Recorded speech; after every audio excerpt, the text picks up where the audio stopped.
Pamilya Andohon, mapayapa ang pamumuhay sa lalawigan ng Bukidnon. Kaya nga, di nila inakala na nooy may nagbabaya na palang panganib na sa anumang oras ay biglang aatake. Sa paghagupit ng trahedya, 3 miyembro ng pamilya Andohon ang brutal na papaslangin. Walang nakakita sa mga mabigat na hampas ng bakal. Walang nakarinig sa mga sigaw ng pagmamakaawa. Sino nga ba ang nasa likod ng Malaybalay Andohon Massacre? Ako si Jesse Cruza. At ako naman si Gasa Belga. Ito ang Soko, Scene of the Crime Operative. Gabi ng May 21, 2025, sa Barangay Managok, Malaybalay, Bukidnon, tahimik na sa tahanan ng pamilya Andohon. Pero sa di naasahan noon pala'y magaganap ang trahedya sa naturang tahanan. Ang tahanan papasukin ng isang taong may masamang balak. Gamit ang mabigat na sandata, aatake ang salarin. At sa kanyang pagtakas, maiiwang patay ang 3 sa pamilya Andohon. Talaga namang karumaddumal ang nangyaring pamamaslang. Pero sino nga ba ang may motibo para gawin ang brutal na krimen?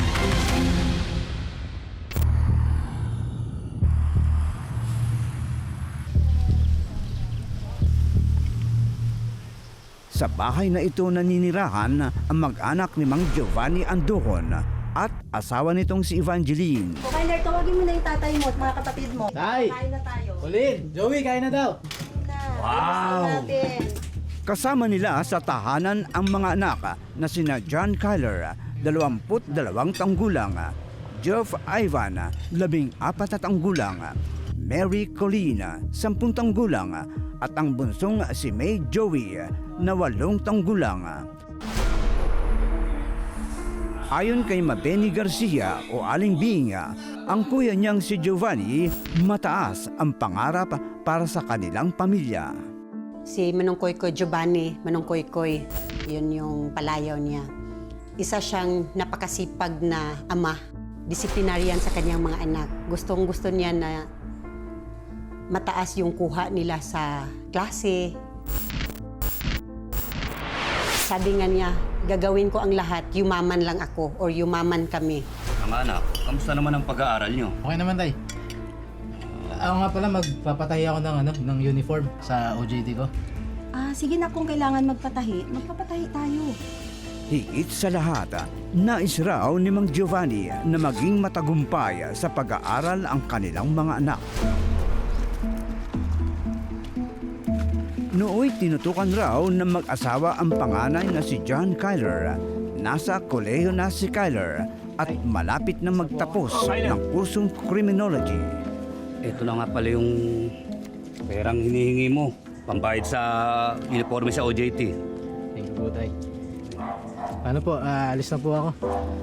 Babalik na lang po ako sa Sabado pagkatapos ng klase. Oh, mag-iingat ka ha. Sige anak, mag-iingat ka lagi dun ha. Kagalingan mo sa eskwela. Sige. Kay Kyler, gusto niyang maging pulis. Gusto talaga niyang may pulis na anak. Yun ang pinakagusto niya. Nakita raw ni Aling Bing ang pagsisikap ng kanyang kapatid at hipag sa pagkayod upang masuportahan ang pag-aaral ng mga anak, lalong-lalo na ng kanilang panganay. Tay, gusto po sana namin ng bike. Bike? Opo. Baka pwede nyo naman po kami bilan? Oo, Tay. Maganda pag may bike. Yung kalaro din namin meron. Ay, naku mga anak. Pasensya na muna kayo. Yung kasing pera natin, nakahanda yan para sa graduation ni Kuya Kyler nyo. Di ba? Gagraduate na yung Kuya Kyler nyo eh. Hindi bali anak, pag-iipunan natin yung bike nyo ha. O, ayun. Thank you po, Nay. Tag-isa Sa tingin ko, sir, oo. Pariha lang yung pero mas yung sa kay Kyler. Kasi yung mga bata, yung naikwento nila, hindi kami makalabas. Bakit hindi kayo binilhan ng bike ng papa ninyo? Kasi para daw kay Manong, para makapagtapos siya ng pag-aaral. Yung pera ay para kay Manong, parang ganon.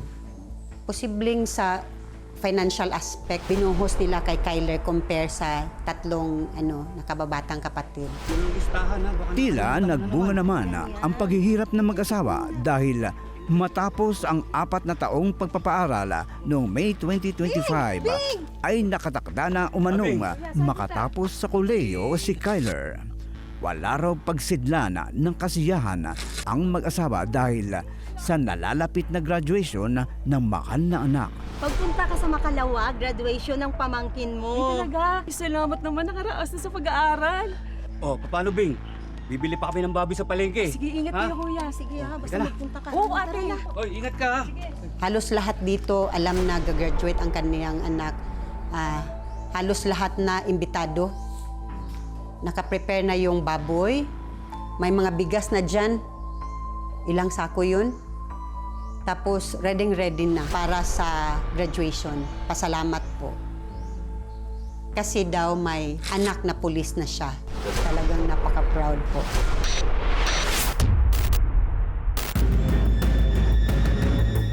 Pero bago maganap ang selebrasyon, ang malagim na trahedya nangyari na nga sa tahanan ng pamilya Andohon. Gabi ng May 21, 2025, aatake na nga ang isang lalaki at maghahasik ng karahasan sa tahanan ng mga Andohon. Ang 3 miyembro ng pamilya sasakitin ang napakabrutal na kamatayan. Mga biktima walang kalaban-laban sa loob ng sarili nilang bahay.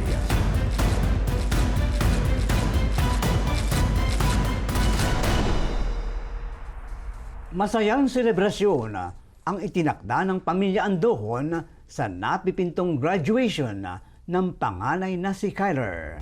Pero sa halipa, magluluksa pala ang kanilang mga kapamilya. Mabigat ang nangyaring trahedya.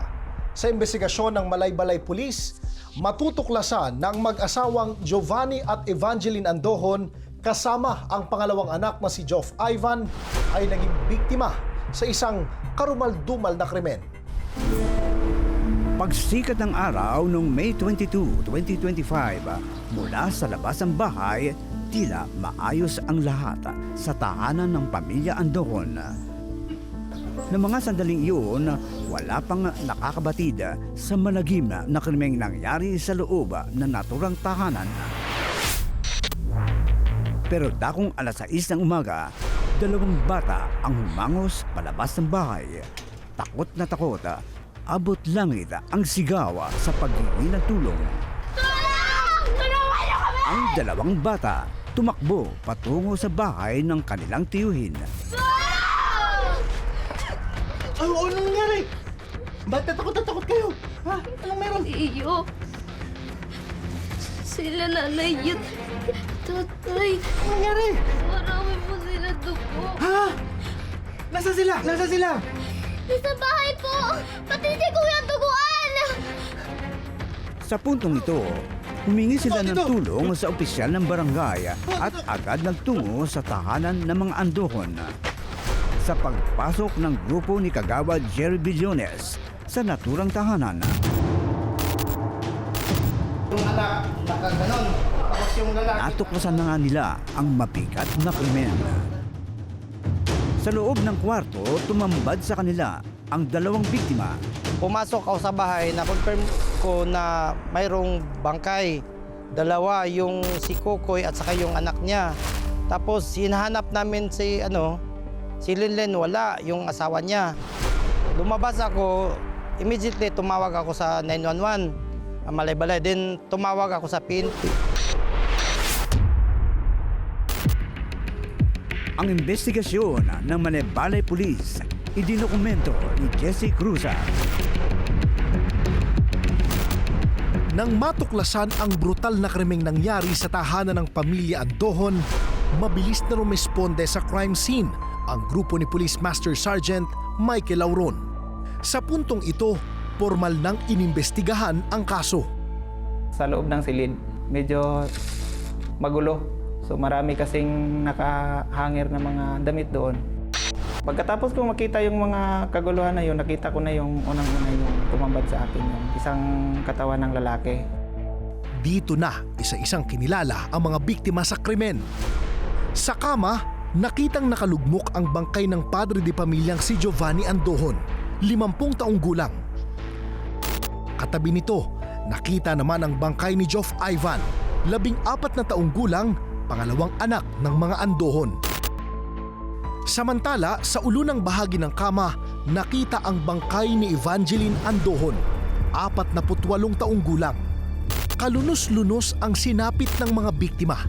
Ang kanilang ulo, malinaw na hinambalos ng mabigat na bagay. Base doon sa mga forma nila, base doon sa mga tama ng ulo nila. Yung mga tama nila sa ulo, kung tingnan mo sir, parang mawawasak yung ulo nila. Malalim yung mga tama sir. Parang tama talaga na. Kung maliit lang yun, parang martilyo, pero malaki man sir. Sa naturang kwarto, malapit sa katawan ng mga biktima, nakita rin ang hinihinalang murder weapon. Isang bakal na maso. Katabi pala ng nung bangkay is may malaking tinatawag na maso. Steel na maso sir. Mga more or less 20 kilos yata kung timbangin mo yun, sir. Halos aabot ng 20 kilos ang bigat. Base sa death certificate ng mga biktima, traumatic brain injury secondary to blunt trauma ang ikinasawi ng mga ito. Yung cause nila talaga itong traumatic brain injury at saka secondary blunt trauma. Ito yung sa lahat ulo ito, sir. So sanhi ito ng pagpokpok ng isang napakatigas at mabigat na bagay. Sa gitna ng nagaganap na investigasyon, dumating rin sa lugar si John Kyler, ang panganay na anak ni na Giovanni at Evangeline. Ma'am, ano po nangyari? Yung nanay ko po. Kalma lang, sir. Sir, kalma. Kalma, nag-iimbestiga kami. So si John Kyler, mga nakaabot siya ng mga alas 10 or 9:30 yata yun ng umaga. Hindi siya makapagsalita, no? Parang hindi niya ma-express yung sarili niya. Hindi nga siya, gusto niyang umiyak pero hindi siya makaiyak. Iwan namin kung bakit ganon. So parang nagsisik ng comfort yung eldest nila. Katunayan nga po sinabi nga niya doon sa isang kasama naming pulis na pwede ba akong umiyak sa braso. Pinapakita niya sir na nasaktan siya or seeking comfort siya i-comfort siya ng mga kasama na okay lang yan. Pero ganun yung ginawa namin, sir. Sa pagpapatuloy ng investigasyon, isang importanteng detalye ang naobserbahan sa crime scene. Natukoy na walang forced entry sa mga pinto o bintana ng naturang bahay. Yung area kasi wala kasing possible entry sa bahay nila. Dahil wala namang mga kabutas sa bahay, wala namang sira sa pintuan. Yung CR nila, meron naman yung butas, pero hindi yan magkasiya ang isang tao. Kasi meron naman yung may maharang naman yun. Samantala, sinuri rin ng PNP Scene of Crime Operation ang na-recover na murder weapon. Ngunit walang nakitang bakas ng anumang fingerprint sa naturang ebidensya. So, yung murder weapon, according sa mga forensics natin, is possibly wiped clean. Kasi walang traces kahit ng fingerprints doon at saka malinis. Bukod pa riyan, naitala rin na walang ninakaw na pera at mahalagang gamit sa tahanan ng mga biktima. Wala namang nawala na cash, wala namang nawala ng mga alahas, ganun. Walang mga gamit lenses, wala namang nawawala.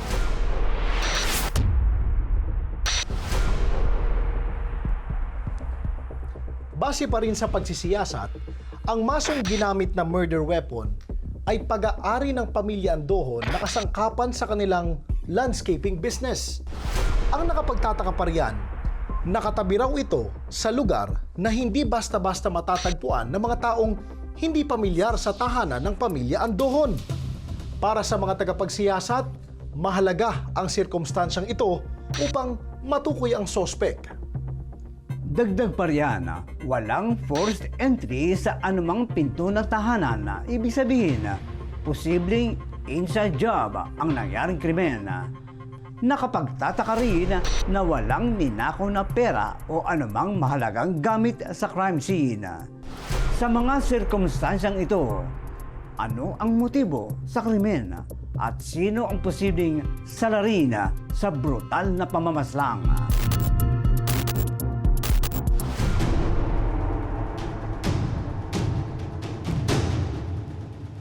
Habang patuloy ang investigasyon sa karumaldumal na krimeng sinapit ni Giovanni, Evangeline at Jove Ivan, ang masamang balita nakarating sa kaalaman ni Ginang Bing. May tumawag yung bunsong kapatid namin, si Tita Kling. Tumawag siya, umiiyak. Si Manong Koykoy, wala na. Anong wala na? Ang dito ko parang lumambot talaga, tapos hindi na ako makahinga. Halos di raw siya makapaniwala sa brutal na krimeng sinapit ng kanyang kapatid. Sobrang sakit po, sobrang sakit. Ni hindi ako makahinga. Parang nanaginip lang na hindi mo malaman kung totoo ba yon. Hindi raw niya maisip kung sino ang maaaring gumawa ng napakarahas na krimen. Sino kaya ang may gawa? Parang hayop siguro. Sa tingin ko parang hindi tao. Parang demonyo ang gumawa siguro. Dahil napaka-brutal. Napaka-brutal talaga. Kumbaga, karumal-dumal na krimen na pamilya.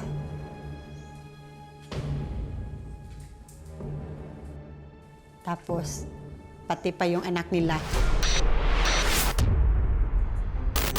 Ng mga sandaling iyon, base sa mga sirkumstansya, naniniwala ang mga pulis na kakilala ng mga biktima ang taong responsable sa brutal na krimen. Initially, sa assessment namin doon sa crime scene, meron na kaming confident assessment na yung suspect is from the inside.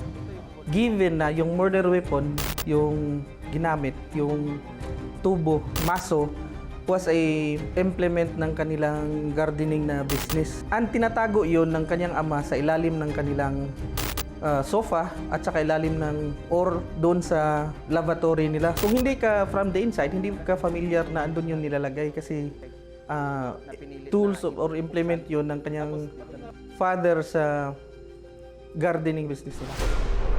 Dahil dito, tumutok ang mga otoridad sa mga posibleng maging testigo sa krimen. Ang 2 batang babaeng anak na mag-asawang biktima at kapatid ni Kyler. Manay, maaari ba niyong sabihin sa akin kung ano yung itsura nung lalaki na sinasabi ninyo na pumasok sa bahay niyo ng gabi na yun?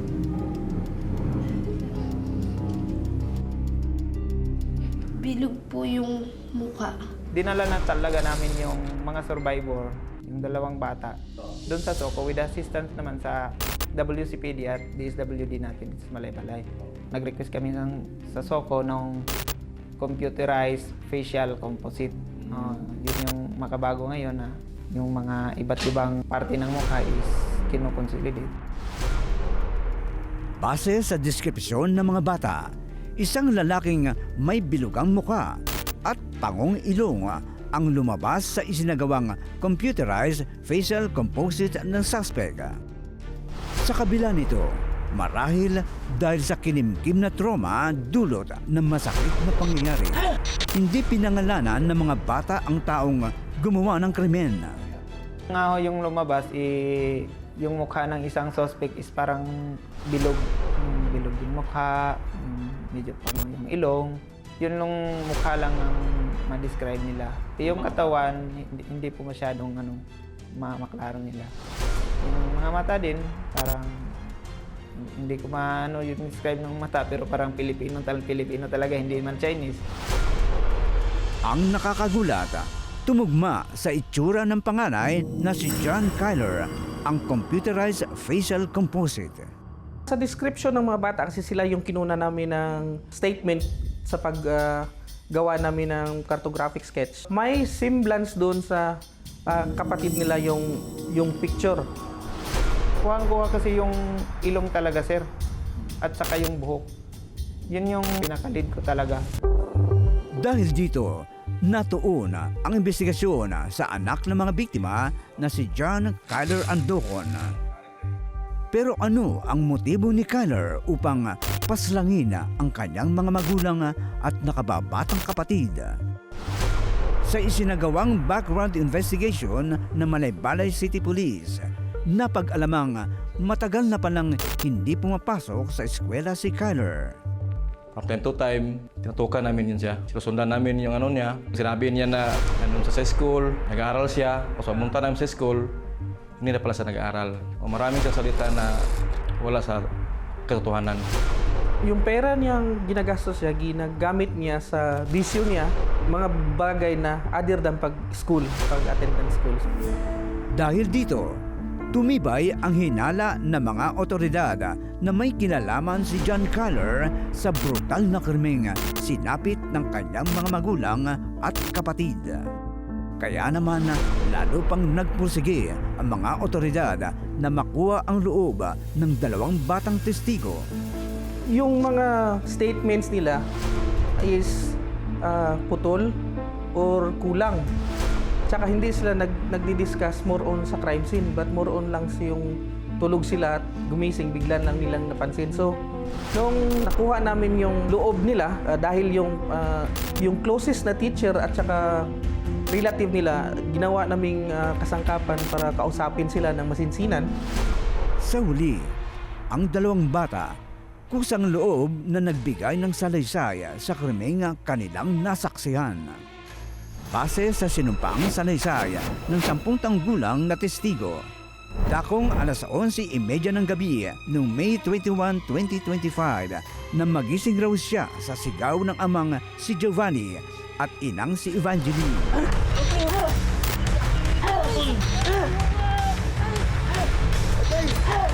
Noon daw ay dinig na dinig niya ang mga pagkapas sa kanyang mga magulang.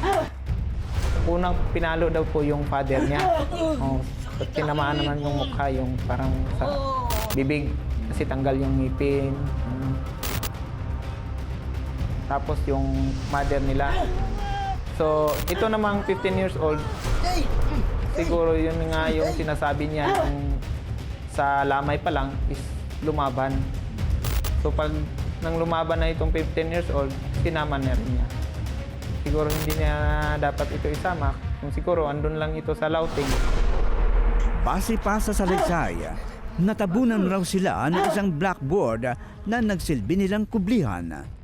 Sa huli, tinuro ng witness ang salarin bilang si Manong Kiki o si John Kyler. Ang lumalabas talaga ng suspect, sir, base talaga sa lahat ng investigasyon, circumstantial at testimonial evidence. Itong kapatid nila na lalaki, itong eldest kapatid nila na si John Kyler Andohon. Base pa sa investigasyon ng pulisya, inakala raw ng suspect na hindi magsusumbong ang mga paslit na kapatid, kaya niya ito binuhay. Pero bakit nagawa ni Kyler ang krimen sa mga magulang na nag-aruga sa kanya at sa kapatid na menor de edad? Ang motibo niya is yun ang possibility na mapahiya siya ng sobra. Hindi niya matanggap, plus yung pinapagalitin siya ng parents niya. Sobra-sobra kasi yung disciplinarian kasi yung papa niya, yun ang kinakatakutan niya. Na ma-find out na hindi siya gagraduate, mabigat sa loob niyang dalhin yung possibility na mapahiya siya. Dahil sa mga sirkumstansya at testimonya ng mga witness, sinampahan ng kasong 2 counts of parricide at murder ang suspect na si John Kyler Andohon. Sinampahan namin ang parricide yung suspect, 2 counts doon sa parents niya at saka murder doon sa kapatid niya. Noong September 11, 2025, naglabas ng warrant of arrest ang Malaybalay Regional Trial Court, Branch 14, laban kay John Kyler Andohon. Hindi naman nagtagal na aresto ng mga otoridad si Kyler. Hindi siya nagtago kasi confident naman siya na wala siyang kaso na ipapile. Matapos raw maaresto ang suspect, inamin na umano nito ang ginawang krimen. After siyang maaresto, dinala dito sa opisina natin. Initially, hindi pa siya masyadong makwento, siguro mahiya pa siya. Sa na i-detail kung ano yung naganap. But eventually, inadmit niya ng gabi na yon na sa pag-aresto niya na kung ano talaga yung nangyari at ano yung ginawa niya. Na siya yung gumawa sa krimen at siya lang mag-isa. Talagang masakit ang naging resulta ng investigasyon dahil ang mag-asawang biktima pinatay ng sarili nilang anak. Ang kapatid, dinamay pa ni Kyler. Doble ang sakit. Hindi panalo, talo lahat. Kahit na gustong-gusto ko na ma-solve yung case, pero pamangkin ko pa rin siya. Pamangkin pa rin. Parang doble ang sakit. Sa kasalukuyan, nakapit ngayon sa Malaybalay City Jail ang suspect na si John Kyler Andujon. Para sa patas na pamamahayag, nagtungo ang inyong ABS-CBN Soko sa lugar, ngunit tumanggi na siyang humarap sa amin. Para kay Ginang Binga, sa bigat ng kasalanan ni Kyler na kanyang pamangkin, ay napakahirap patawarin ang isang malapit na kaanak. Dapat niyang pagbayaran. Kahit na pamangkin ko siya, kailangan pa rin niyang bayaran. Ibuhay yun eh. Buhay. Hindi basta-basta. Hindi basta-bastang sinuntok lang niya yung papa niya o yung mama niya, pinatay niya na walang kalaban-laban. Bayaran gyud nimo ang imong gibuhat. Kung ikaw gyud to, bayaran gyud nimo. Dili man gyud sad pwede nga dili nimo bayaran kay kinabuhi man imong gikuha. Hindi raw sila titigil upang mabigyang hustisya ang mga pinaslang na kapamilya. Para kina Manong, kay Linlin at saka kang Joff Ivan, siguro ang masasabi ko, napaka-brutal ang nangyari sa kanila. Napaka-brutal ang nangyari sa inyo. Nakamit na ang hustisya pero para namang hindi kasi ang sakit pa rin eh.